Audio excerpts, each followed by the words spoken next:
Bonsoir à toutes et à tous. Aujourd'hui, troisième journée de ce festival avec un programme riche. 3 films en compétition, Radioactive, La Cravate et Zero Impunity de Nicolas Bliss et Stéphane Hubert Bliss. Éclairage sur ce documentaire de Camille Amadei et Brice Ivanovic. Ça se passe en Ukraine, ça se passe en Syrie. C'est commis par des soldats français en Centrafrique. Les violences sexuelles dans les zones de conflit, un sujet qui dérange pour un documentaire choc. Quand 12 médias internationaux révèlent en 2017 le scandale des violences sexuelles commises par des militaires, l'affaire bouscule l'opinion. On nous a traités de pro-Trump, de pro-Poutine. On nous a dit que Bachar el-Assad n'était pas capable de faire ça à ses enfants, qu'on était des antimilitaristes. On nous a menacés de mort, des militaires américains, des militaires français. Les réalisateurs, qui devaient en tirer à l'origine un film d'animation, changent alors leur fusil d'épaule et mêlent les images animées aux témoignages de victimes. L'ONU est dérangée dès qu'on aborde le sujet. Personne n'a vraiment intérêt à ce que ça sorte. Ce film d'1h35 couvre 4 grandes zones sensibles et n'épargne pas l'armée française, dont les pratiques sont pointées du doigt dans ses opérations extérieures. Les violences de guerre sont utilisées aussi par nos armées, pas forcément toujours en tant qu'arme de guerre. Les violences sexuelles, c'est aussi la prostitution de survie. C'est ce qui se passe autour des camps, notamment le casque bleu en Centrafrique ou en République du Congo. Les réalisateurs de Zero Impunity espèrent alerter l'opinion publique et faire reconnaître ces crimes comme crimes de guerre.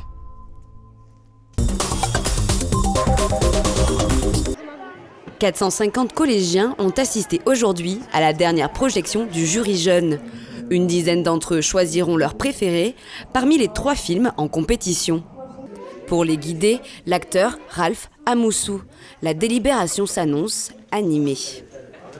Très difficile, parce que les films sont de très bonne qualité tous.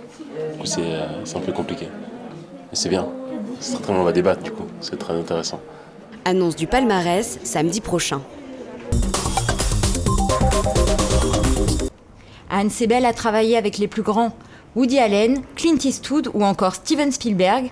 Chef décoratrice, elle fait partie du jury des fictions du festival. Alors forcément, quand elle nous donne rendez-vous dans la bibliothèque, c'est son œil expert qui parle. Ça m'inspire un de mes décors, ça m'inspire des décors de bibliothèque ou Harry Potter ou des films où on a beaucoup de mal à trouver tous les bouquins. C'est des décors très difficiles, très longs à meubler ça, parce qu'il faut trouver les livres et tout ça. Voilà. Mais à chaque film, son challenge. Pour Munich de Steven Spielberg, Anne a convié un peu de Paris à Budapest. Là, c'est la scène dans cet appartement. La lampe, elle est d'un style assez français qui permet de faire croire qu'on est en France. D'ailleurs, tout le mobilier. Et là, on avait choisi cet appartement parce qu'il y a des cimaises et des panotages un peu comme en France. Des détails qui donnent tout leur sens à une histoire et auxquels Anne Sebel, membre du jury, sera sensible. Je ne vois pas les films peut-être de la même manière. Je vais plutôt ressentir comment je perçois le film, plus ce qui est artistique que ce qui est du terme de narration. Je pense que c'est ça. Alors que la cité est encore endormie, dans les cuisines, le chef s'active. Bonjour. La livraison du jour, mollusques et fruits de mer. Pour le chef étoilé, les saveurs doivent être recherchées. C'est un produit que j'aime bien, oui.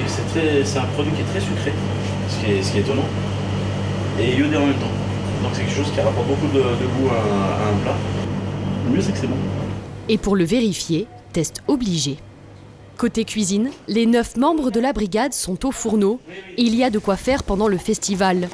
La carte change tous les jours et il faut s'adapter aux demandes de chacun. La mode un peu, c'est sans gluten, c'est vegan, c'est choses comme ça, donc on peut le faire, on sait le faire, on le réalise au fur et à mesure des demandes.